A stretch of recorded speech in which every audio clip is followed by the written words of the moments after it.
Swayam Prabha. Digital India. Educated India.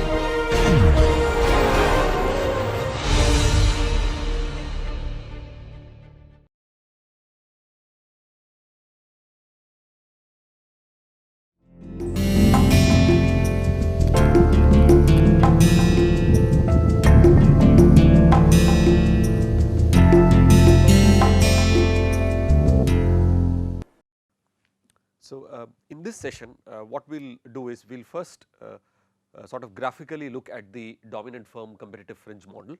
We have already looked at the algebra. We have seen that the presence of the competitive fringe reduces the ability of the dominant firm by preventing it from doing whatever a standard monopolist would do. Graphically we will see how the pricing decision of a dominant firm looks like, and we will then close the model by introducing the effect of entry. Okay. So, if I look at the so let's draw two pictures.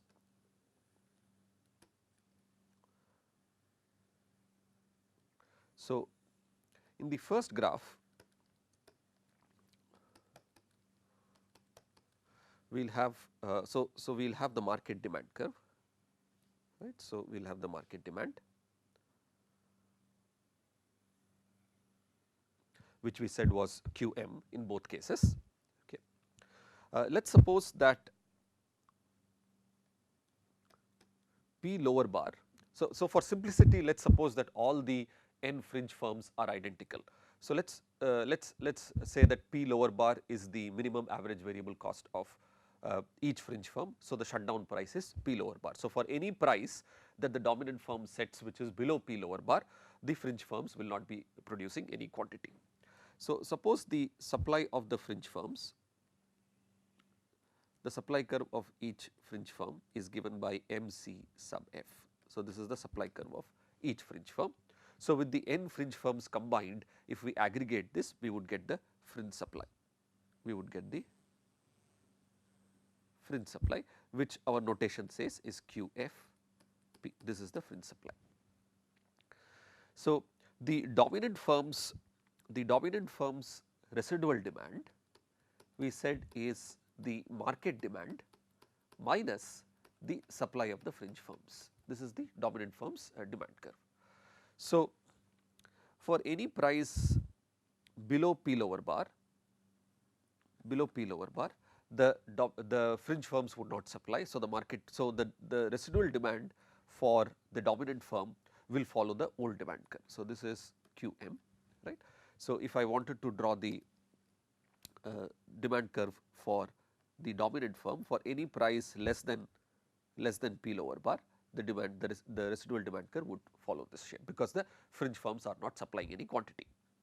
Now, for a price which is, say let us say some price here, call it P1 or P cap, the fringe is able to meet the entire supply, right. So, the residual demand for the dominant firm essentially is going to be 0. So, for all prices between this particular price and P lower bar, the residual demand for the dominant firm would look somewhat like this. So, the residual demand of the dominant firm is drawn in the red color. So, that is the residual demand curve. If that is the residual demand curve, well, what would be the pricing decision of this dominant firm? So, recall we said that the dominant firm acts as a monopolist. The dominant firm acts as a monopolist with respect to the residual demand curve. In other words, the dominant firm would ask what is its residual marginal revenue curve, and then choose a price accordingly, right. Figure out what the optimal quantity is and thereby figure out what the price is. So, what does the marginal revenue curve of the dominant firm look like?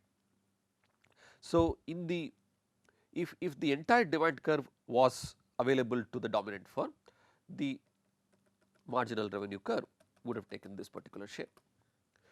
But notice that the only portion of the demand curve which is overlapping with the old demand curve is the one in red font, right. So, for the first portion of the residual demand curve, the marginal revenue curve of the dominant firm will be twice as steep as this portion of the red demand curve. Thereafter, the residual demand curve will follow the old demand curve. So, this would be the marginal revenue curve of the dominant firm based on the residual demand, right. So, I will put it as residual demand just to highlight the difference between the regular marginal revenue curve and the residual marginal revenue curve. Now, once the residual marginal revenue curve is obtained, what the dominant firm is going to do is the dominant firm is going to choose the optimal quantity, and therefore, the price is going to get determined. So, suppose the marginal cost of the dominant firm is somewhere here. So, let us say this is the marginal cost, let us call it MC0 of the dominant firm. So, if the dominant firm's marginal cost is there, the dominant firm will set the marginal revenue to equal the marginal cost and will choose the optimal quantity Q star D, and the price will be, let us say, P D. This price we can trace it out to this graph. This would be the dominant firm's price PC, PD, and at this price each of the fringe firms would supply some quantity. So, the n fringe firms combined would supply, let us say, a quantity which is equal to QF PD. This is the total quantity which is supplied by the fringe firms. The dominant firm's quantity is QD star. So, the total quantity demanded is, this is QM PD. So, essentially this gap here is what is supplied is the quantity that is produced by the dominant firm, which is Q star D. So, essentially this and this portion are actually equal. So, the choice of the optimal quantity remains the same by setting the marginal revenue to equal the marginal cost. What is different now is that the dominant firm, unlike a monopolist, has to first figure out what the residual demand curve is. Based on the residual demand, it figures out what the marginal revenue curve is, and thereafter chooses the optimal quantity and the price gets determined. Okay. Now, so this was the case where the marginal cost curve was at MC0. If the marginal cost curve of the dominant firm, if the dominant firm is extremely efficient, let us say, wherein the marginal cost curve, let us say, somewhere here. So, let us say this is MCD1, right. So, the marginal cost curve of the dominant firm is at a very low level. Well, the dominant firm will set its marginal revenue to equal the marginal cost and will then choose to produce some quantity, let us say Q hat D, and at this price, let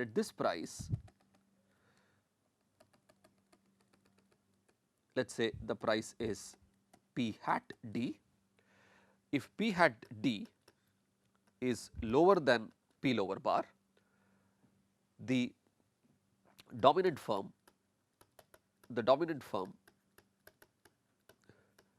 may shut out the fringe.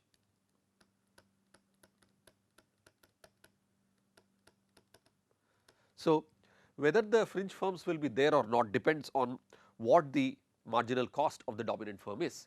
If the marginal cost of the dominant firm is somewhere around MC0, then the optimal price is PD, and at this price both the fringe firms and the dominant firm exist. Whereas, if the dominant firm is extremely efficient and its marginal cost is, let us say, MC1D, then the optimal quantity that it produces is Q hat D, which leads to a price which is P hat D, which is less than P lower bar, and the fringe firm is driven out of the market, right. So, whether the fringe will be there or not depends on what the marginal cost or what the price essentially is chosen by the dominant firm, which in turn depends on what the marginal cost of the dominant firm is. Now, this was a model where we had the number of firms being fixed. What if we had free entry. N is not fixed. So, how would the model change if fringe firms could enter the industry? Now, why would a fringe firm enter? Well, if the existing fringe firms are making positive economic profit, that attracts other fringe firms to enter this industry. Now, when N is not fixed, when there is free entry, essentially the dominant firm faces a trade off.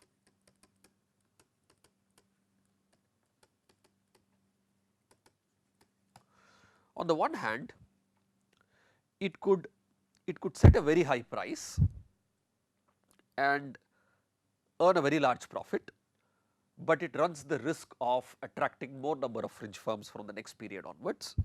So, extract as much profit now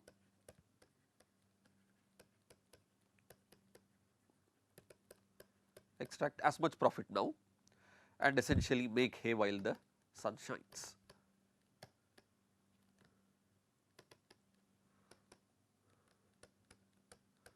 Which is to say that particularly the dominant firm wants to do as much as it can in the first period itself. It realizes that from the next period onwards there is going to be entry, so be it. So, I will extract as much profit now as possible, or be a bit more conservative,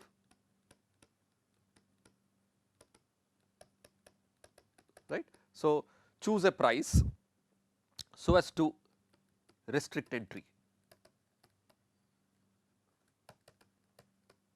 in each period, right.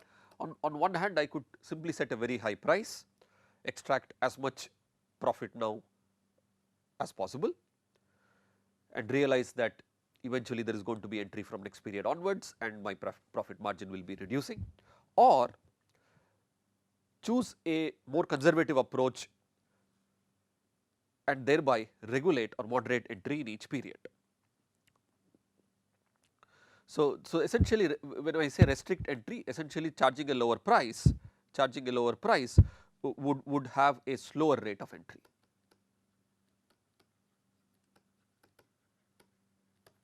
Which one of these two strategies the dominant firm will adopt will eventually depend on the present discounted value of profits that the monopolist that the dominant firm is going to earn between the two strategies, right. But eventually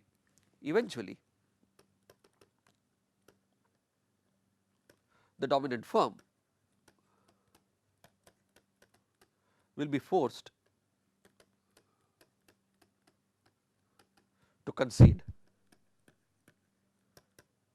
the entire market, that is the market becomes competitive.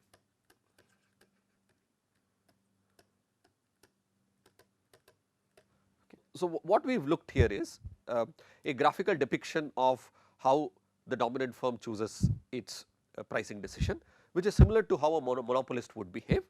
The only difference is that unlike the case of a monopolist which just looks at its marginal revenue curve and equates the marginal revenue to the marginal cost, a dominant firm looks at the residual demand curve and then sets the residual demand to equal the marginal cost. Okay. And when you have entry which is free, well, there is essentially a trade off that the dominant firm faces. Okay. So, let us move on to a slightly newer topic, which is price discrimination.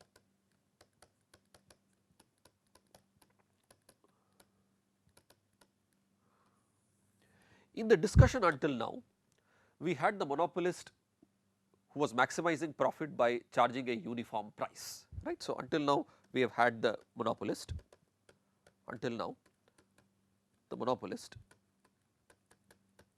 was charging the same price to all consumers. Monopolist was setting a uniform price.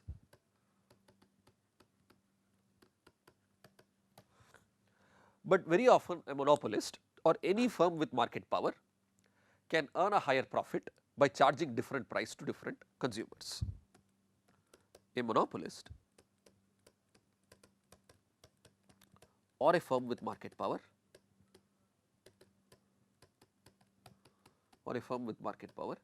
can earn a higher profit by charging different price to different consumers by charging a different price to different consumers. This practice is called price discrimination.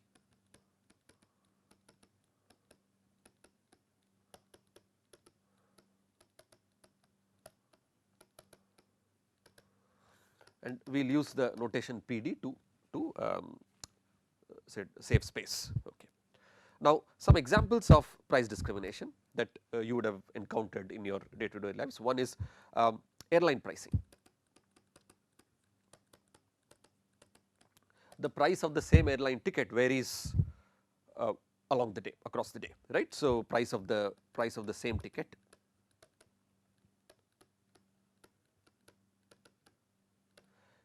can vary from day to day.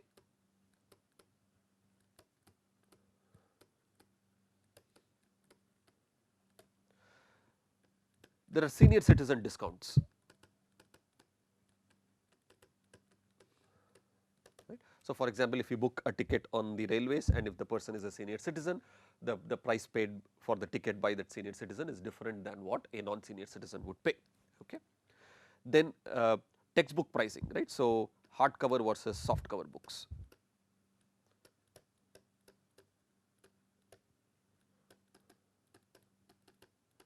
The content inside both the hardcover and the soft cover version are identical. They have the same number of pages, the everything is exactly identical in the way it is written in both the books. It is just that it is a different sort of the binding is different, and that also leads to prices being different for the two textbooks. And if you have looked at mobile pricing plans, right. So, different mobile pricing plans.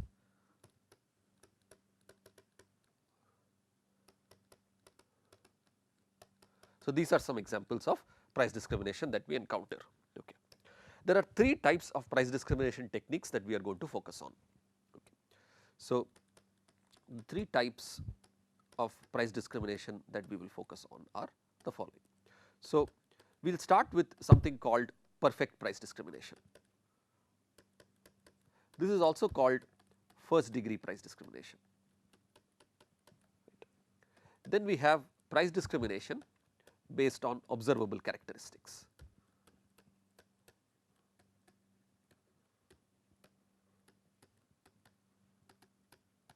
Right. This is called third degree PD. Right. So, this is called third degree price discrimination. And finally, we have price discrimination based on unobservable characteristics.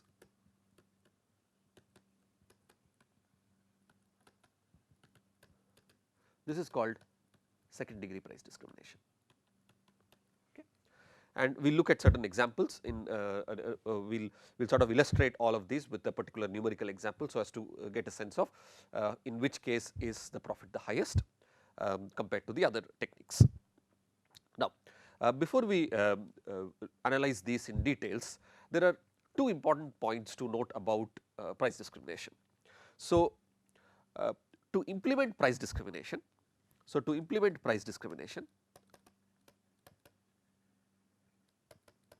the monopolist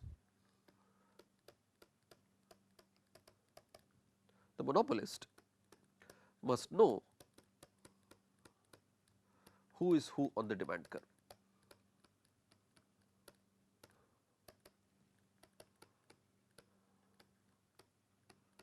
This is not a very easy task, right. So, for some goods which are purchased in typically single units, say for example, if I am buying a refrigerator or a television or a washing machine, typically we buy a single unit of these. So, a demand curve will capture. So, if when I look at the demand curve, consumers who have a higher willingness to pay are basically on the top of the demand curve, whereas consumers who have a lower willingness to pay are on the lower portion of the demand curve, right. But for goods which are purchased in multiple amounts, say for example, watching a movie, buying books, right, then the willingness to pay for consumers differ as we buy different quantities of the good. So, the demand curve includes information not just about the willingness to pay of different consumers, but also about how the willingness to pay of a single consumer changes as he or she buys more of it. So, even though we are saying that for monopolist to implement PD, the monopolist must know who is who on the demand curve. Let us keep in mind that this is not a very simple task for a firm to do. And the second very important thing for a firm to do is that the monopolist must be able to prevent people who buy the product at a lower price from reselling it to consumers at a much higher price. So, in other words, a monopolist must be able to prevent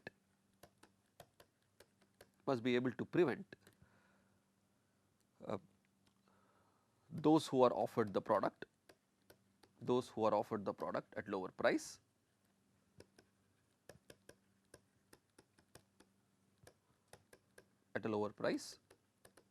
from reselling it to other consumers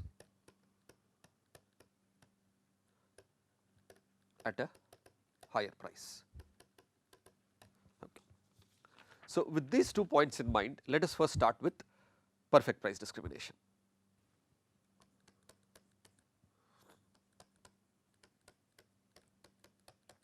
Okay.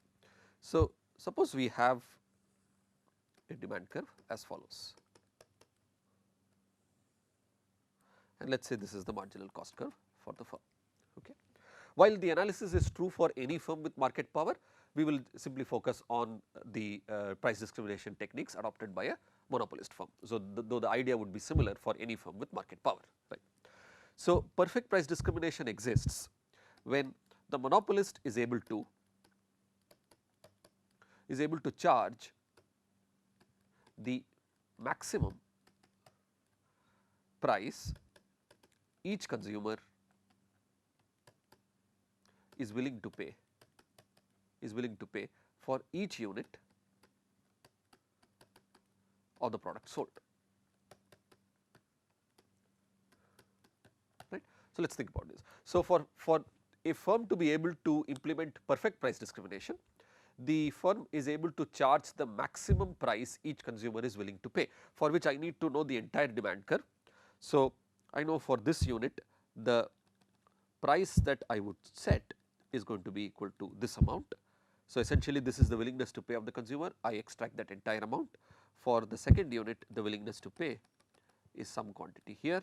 For the third unit, the willingness to pay is some quantity here. So, for the first unit I charge a price which is here, for the second unit I charge a price which is somewhere here, for the third unit I charge a price which is here, all the way until I move on to the fourth unit and so on. So, what do I do? So, I set a price which is equal to, so set a price which is equal to the maximum willingness to pay of the consumer, and two sell up to the point where the price is equal to marginal cost.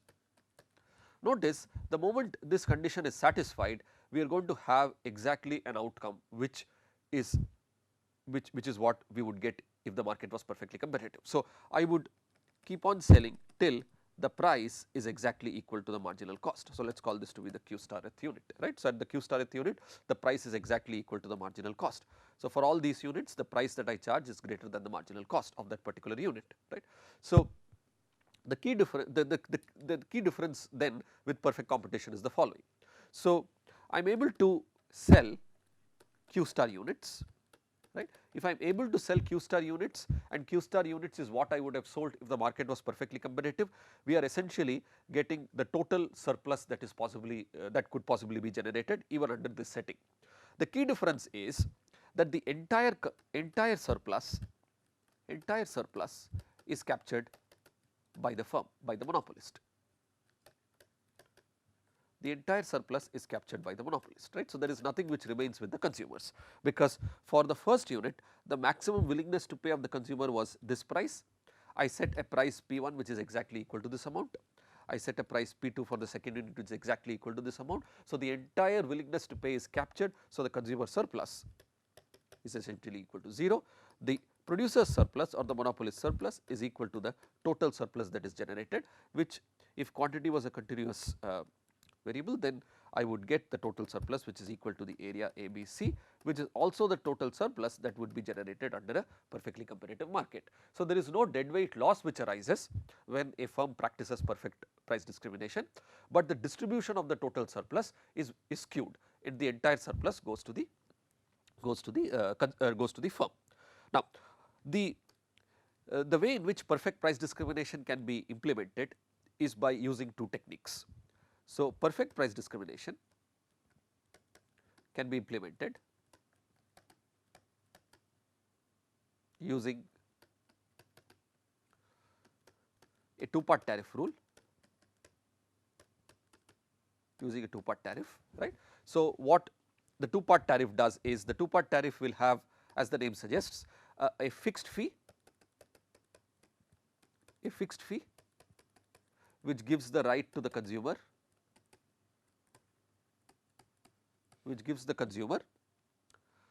the right to purchase the good,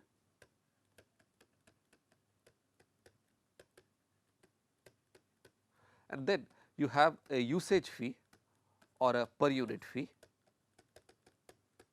that the consumer has to pay for each unit of the good that he buys.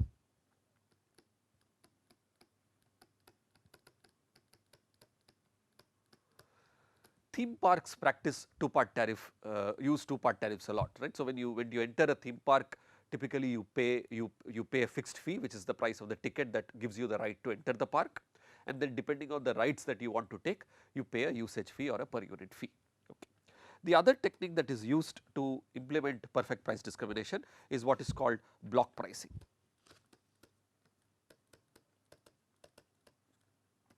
So, under block pricing, so this is another example of a non-linear pricing scheme by which the firm can achieve the same outcome as what a two-part tariff generates. So, the seller bundles, so in this case the seller bundles the total quantity,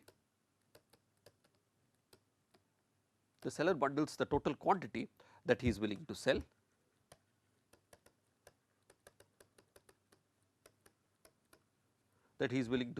with the total charge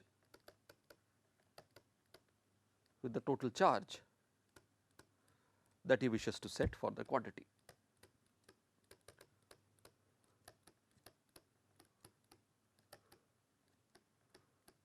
Right. So, in a two-part tariff there is the fixed fee and the usage fee, but in the block pricing scheme the seller bundles the total quantity that he is willing to sell with the total charge that he wishes to set for the quantity.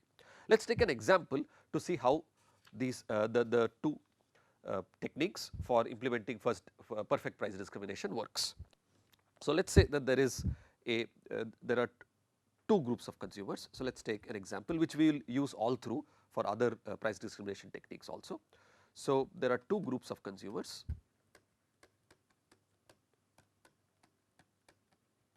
One is a high income consumer wherein the group is PH equal to 16 minus QH, and a low income group consumer is PL equals 12 minus QL.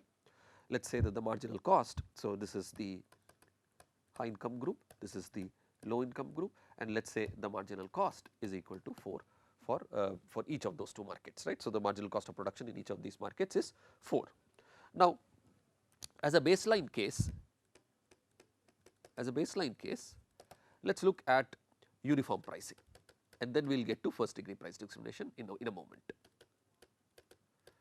So, in uniform pricing, what we would do is we would first ask, well, this is the high income group demand curve. So, this is 16 and 16. Then we have the low income group demand curve, which is 12 and 12,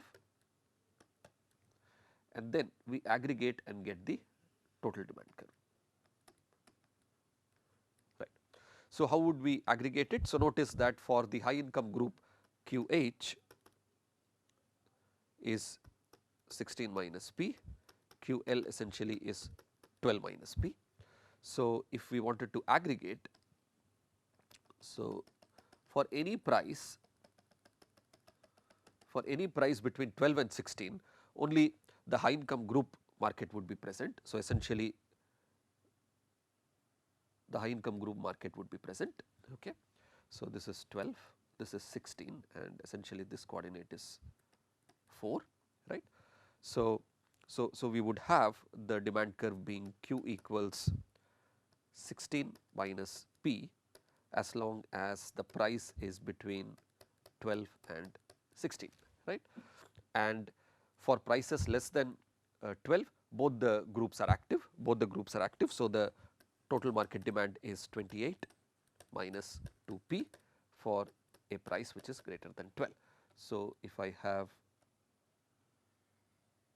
a demand curve which looks like this, right. So, there is a top portion which is only existing for the high income group, and the both the demand curves are active for the remaining group.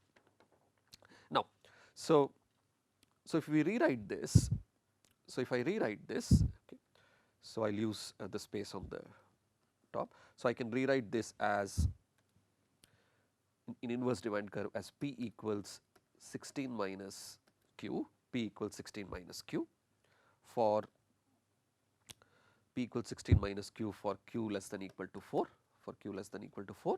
and I can rewrite this portion as 14 minus 1/2 of Q for Q greater than 4. For this portion, the inverse demand curve is what what this looks like. Okay. So, what is the optimal pricing rule then? So, I would need to find out what the marginal revenue curve is. The marginal revenue would be set equal to the marginal cost, and thereby we would figure out what the optimal quantity and prices are.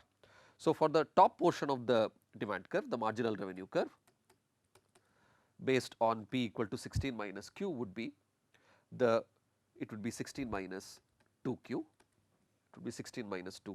So, if I were to draw it, so at Q equal to 4, it takes a value which is equal to 8.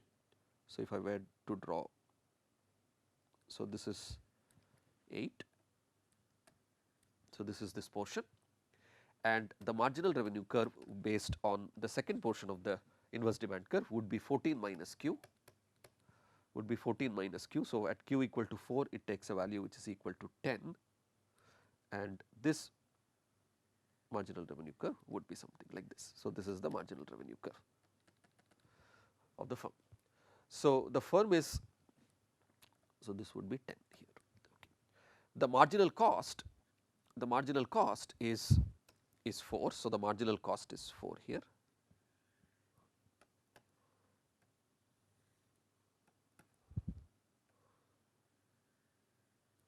The marginal cost is 4. So, when I set the marginal revenue to equal the marginal cost, essentially the firm is identifying the quantity here.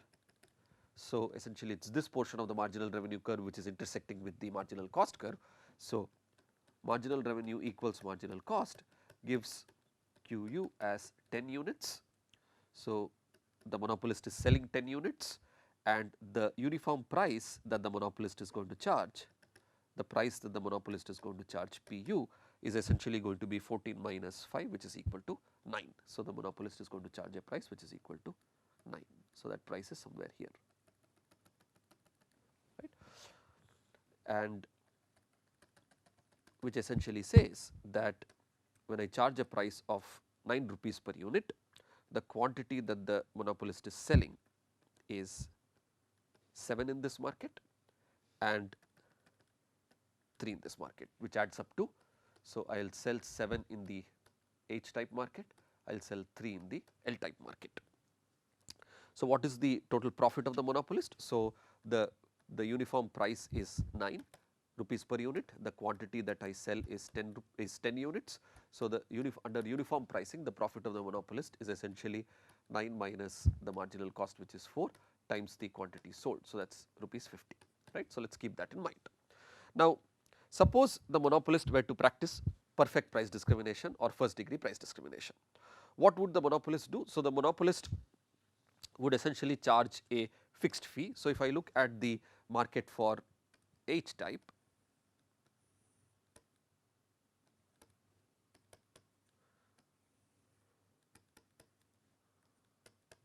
and this is my marginal cost, right. So, what the firm would do is, the firm would essentially set a price, I would set a price which is equal to the marginal cost of 4,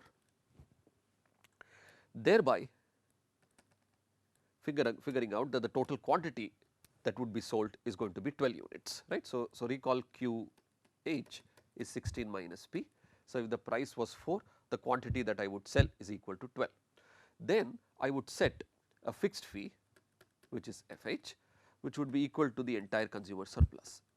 So, under first degree price discrimination, the consumers do not get any surplus. So, the fixed fee would exactly be equal to the consumer surplus, that is going to be equal to 1/2 times 12 times 12, which is rupees 72. For the low type market, for the L type market, this is 12 and 12. Again I would set a price which is equal to marginal cost, thereby selling 8 units. So, set a price which is equal to marginal cost, which is 4, which will give me QL equal to, so recall QL is 12 minus P. So, the number of units that they would buy is 8 units, and FL would be equal to the consumer surplus in this market, will be 1/2 of 8 times 8, which is equal to 32. So, the total profit under first degree price with perfect price discrimination for the monopolist is I get a fixed fee. So, the revenue that I get with the fixed fee for the high type is 72, but then I charge a price which is equal to 4. So, the usage fee is 4 rupees per unit. So, I do not make money on that component. So, I extract the entire consumer surplus. Similarly, for the L type, the fee that I charge is 32. So, which is equal to the consumer surplus. I put a usage fee of 4 rupees per unit. So, again I do not get any earnings there. So, the total profit is 104, which is greater than the 50 that I earned under uniform pricing, right. So, clearly first degree price discrimination is allowing me to charge to earn a much larger profit. Now, how would this work under block pricing scheme? So, if this was a block pricing scheme, what the firm would do is the firm, and recall what the block pricing scheme was. The block pricing scheme said the seller bundles the total quantity that he is willing to sell with the total charge that he wishes to set for the quantity, right, with the total charge that he wishes to set for the quantity. Now, what quantity do I want to sell? I want to sell 12 units to the high type, I want to sell 8 units to the low type. So, essentially the monopolist needs to figure out what is the block fee or what is the price that he is going to charge. So, think of here price as the total amount that the consumers are going to pay for all those 12 units. So, for those 12 units, essentially, so this is 16 and 16 and the marginal cost is 4. So, to sell 12 units, where did we get the 12? So, based on price equals marginal cost, I want to sell 12 units. The fee that I set is equal to the total willingness to pay for the consumer for all those 12 units, right. So, set the fee, or rather let us make it BH, the block fee will be equal to the entire area of this trapezoidal area, which is 1/2 times 16 plus 4 times 12. So, this is going to be 120, and similarly for the L type, for the market which is the low income group, let me draw it here.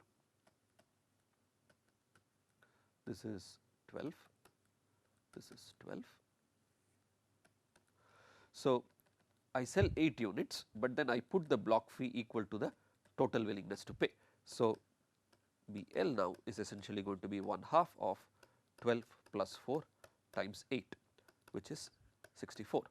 So, essentially the block fee is I sell 12 units and charge 120 rupees. Where is that 120? That is the block fee, that is the block price that I charge for these 12 units, and for the low income group I offer 8 units and I charge 64, right. And notice for the moment that here I can see who is of which type, right. So, there is never a worry about whether one particular group is going to buy what is designed for the other group. We will get to that a little bit later, right.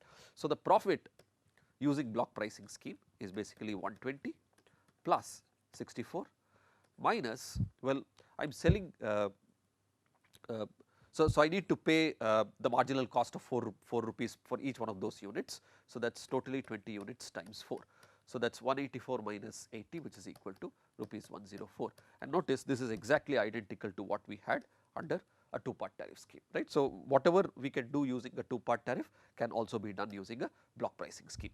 But essentially the main takeaway here is that perfect price discrimination can be implemented using either of these two methods, and they clearly give me a much larger profit than what I would have gotten had I practiced uniform pricing. Let us move on and look at price discrimination based on observable characteristics. Price discrimination based on observable characteristics. So, if I look at price discrimination based on observable characteristics, what do we get? So, this is defined by certain three key ingredients. So, the fact that there are some observable characteristics tells us that that there is some observable characteristic, say income or age or let us say education, right. So, these are observable, which allows the firm to basically segregate the entire group of consumers into different segments, right. Income, age used to segregate consumers into different groups.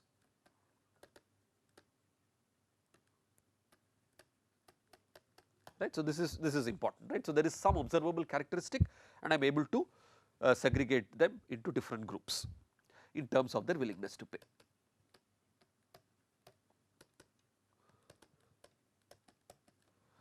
Thereafter, I need to ensure that people in one group do not buy and sell the product in the other group, which is the monopolist needs to prevent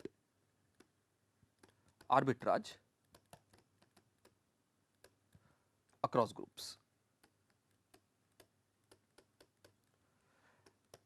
And finally, the way I would price is, so the monopolist would quote the same price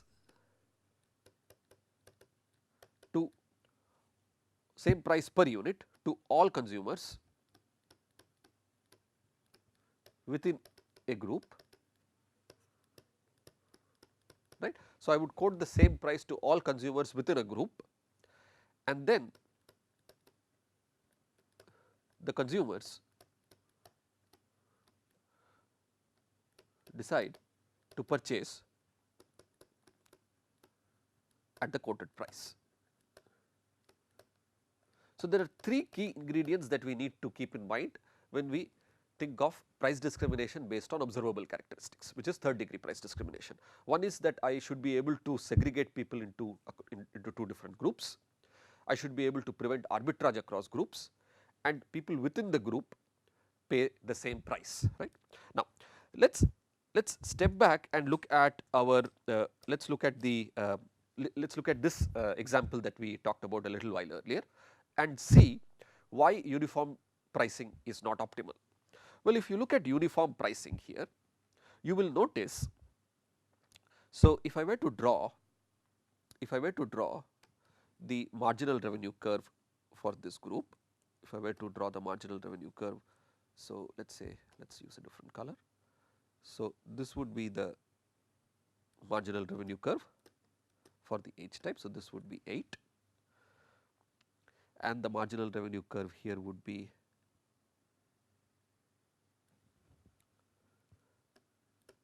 for the low type.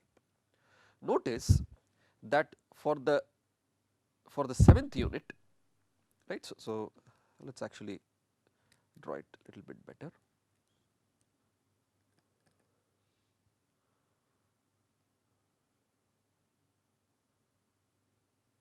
Okay, so, this is the marginal revenue curve.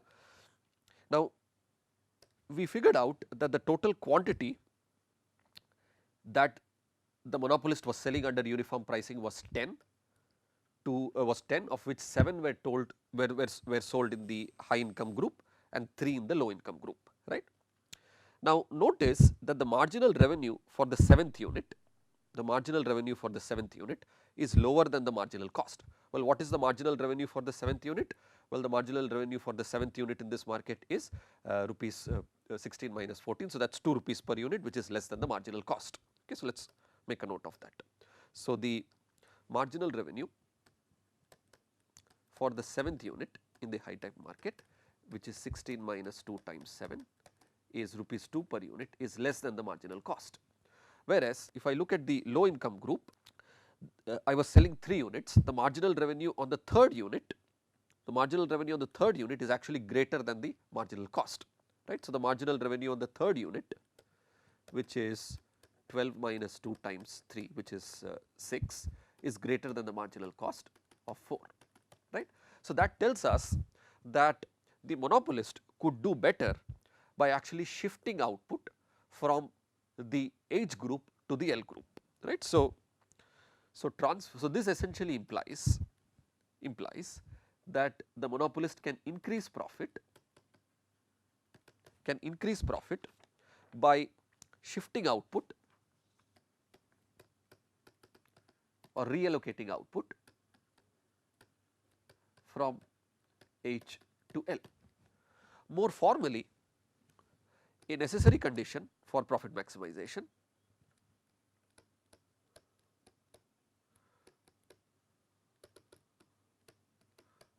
is that marginal revenue be equal to marginal cost in each market. The marginal revenue is equal to marginal cost in each market that the monopolist serves.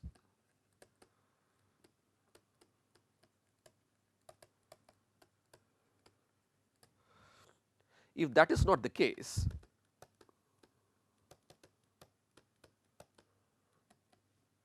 then the last unit in a particular market is earning less or more compared to the last unit is earning less or more, let us be more precise in terms of cost, right, is earning less or more in terms of cost compared to the revenue, and there is always a scope for reallocation just as we had here, right. So, in other words, the 3rd unit was earning less in cost compared to the revenue. So, it made sense for us to shift output from the H type to the L type market, right. What does this mean formally?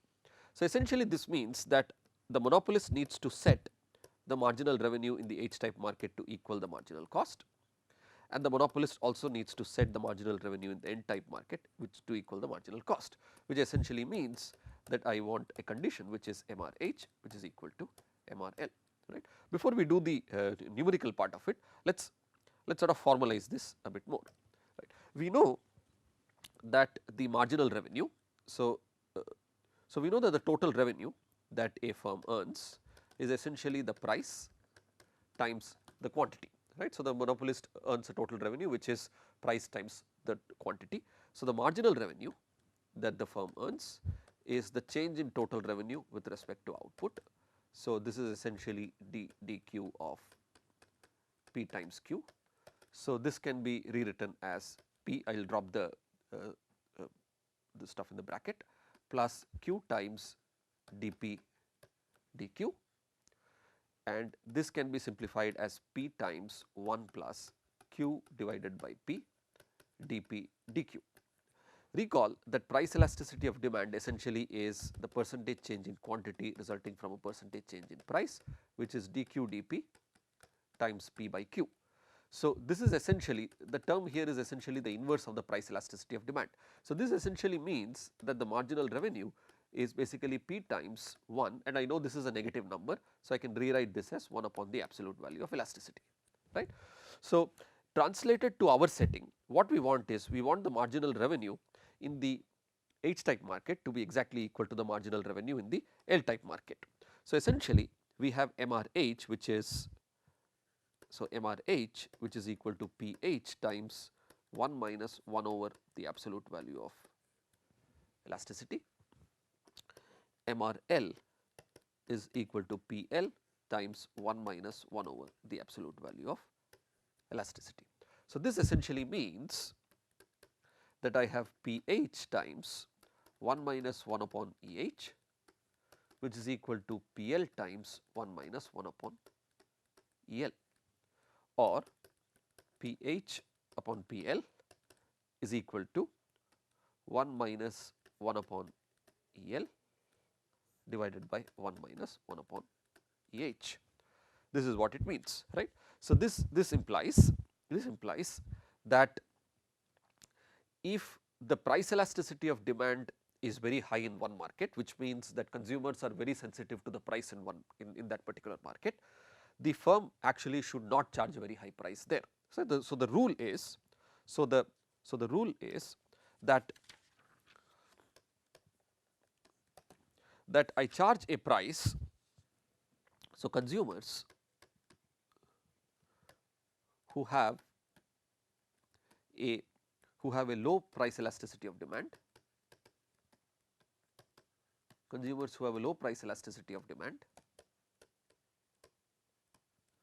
should be charged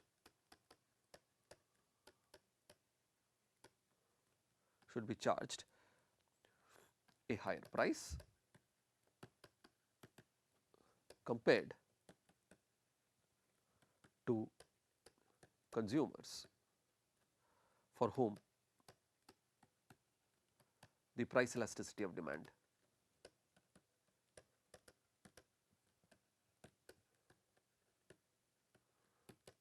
is high. In other words, if EH is greater than EL, right, if EH is greater than EL, it essentially means 1 upon EH, if EH is greater than EL, okay, so it essentially means that 1 upon EH will be less than 1 upon EL, which means minus of 1 upon EH would be greater than minus of 1 upon EL. So, 1 minus 1 upon EH would be greater than 1 minus 1 upon EL, which is to say that 1 minus 1 upon EH by 1 minus 1 upon EL is a number greater than 1, which essentially means that 1 minus 1 upon EL divided by 1 minus 1 upon EH is a number which is less than 1, right. So, if EH is greater than EL, right, so where consumers are extremely sensitive to a change in price in the H market, then I would actually want to charge a lower price. So, this essentially means PH by PL, which is equal to 1 minus 1 upon EL divided by 1 minus 1 upon EH, right. And if this condition is true, we essentially have PH is less than PL. So, I would charge a lower price to the market where consumers are extremely sensitive to a change in price. So, this is the general rule for a firm which is practicing price discrimination based on observable characteristic. Now, if we go back to our example, right. So, we have a firm which is, so essentially I set the marginal revenue to equal the marginal cost in each market. So, this is my MRH, this is the marginal cost. So, I set 16 minus 2Q to equal the marginal cost, which is 4, and I sell a quantity QH which is equal to 6 units, and I charge a price which is equal to 10.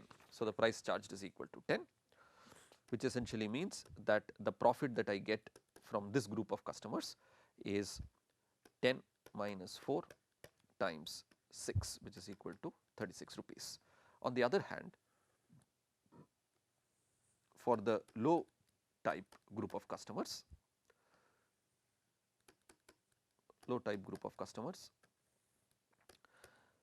we again set the marginal revenue to equal the marginal cost. So, I have 12 minus 2Q equals 4. So, QL is equal to 4. So, pi L, and the price that I charge is then 8, right. So, the price here is inverse demand curve is 16 minus Q, inverse demand curve is 12 minus Q. So, the price that I charge is 8. So, the profit is 8 minus 4 times 4, which is equal to 16. So, the total profit that the firm earns is 36 plus 16, which is rupees 52, which is still greater than the 50 that I earn when I am doing uniform pricing. It is much lower than the profit that I get when the firm is practicing perfect price discrimination, but it is larger than the profit that the firm earns when it is doing uniform pricing. Okay. So we looked at perfect price discrimination, we looked at price discrimination based on observable characteristics. Now let us look at price discrimination which is based on unobservable characteristics. So price discrimination based on unobservable characteristics.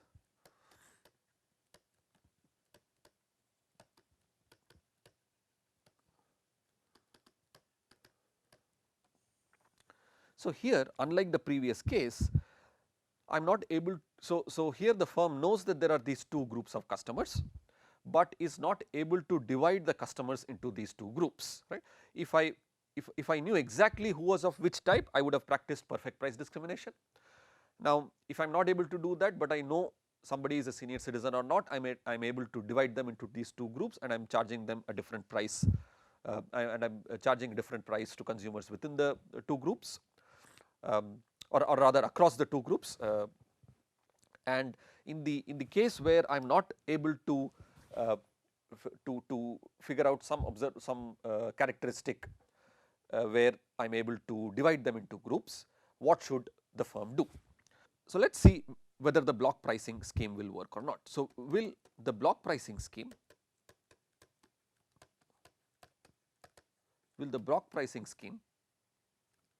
of let us say 12 units and rupees 120 and 8 units and rupees 64 work? Let us think about this. So this is the H type, let us say this is the H type. So I have 16 and 4 and I have the L type, which is 12 and 12. This is the marginal cost. Now how much would the, so if the firm were to offer these two sort of schemes, right. So you buy 12 units, you pay 120, or you buy 8 units and you pay 64 rupees, right. Let us look at what the H type is going to do. So let us ask, so for 8 units, so 8 is somewhere here, what would be the total willingness to pay for the high type group? So the total willingness to pay for 8 units is going to be essentially this entire area, right. So this is the total willingness to pay, which is 1/2 of 16 plus 4 times 8. So that is rupees 80, right, whereas the block pricing scheme only asks for 64 rupees to be paid, right. So beg your pardon, so this is 16 plus 8 times 8, so that is 96. So let us rewrite this properly. So 1/2 of 16 plus 8 times 8, so that is rupees 96, right, which is greater than the rupees 64 that the firm asks. So essentially the high type gets a surplus of rupees 32. So the high type will also want to buy the 8 units at rupees 64, because compared to 12 units at rupees 120, he gets a surplus by buying the 8 units at rupees 64. So clearly this block pricing scheme does not work. So how should the firm then price these 2 units differently across the 2 groups and implement second degree price discrimination? We will discuss this in the next module. Thank you.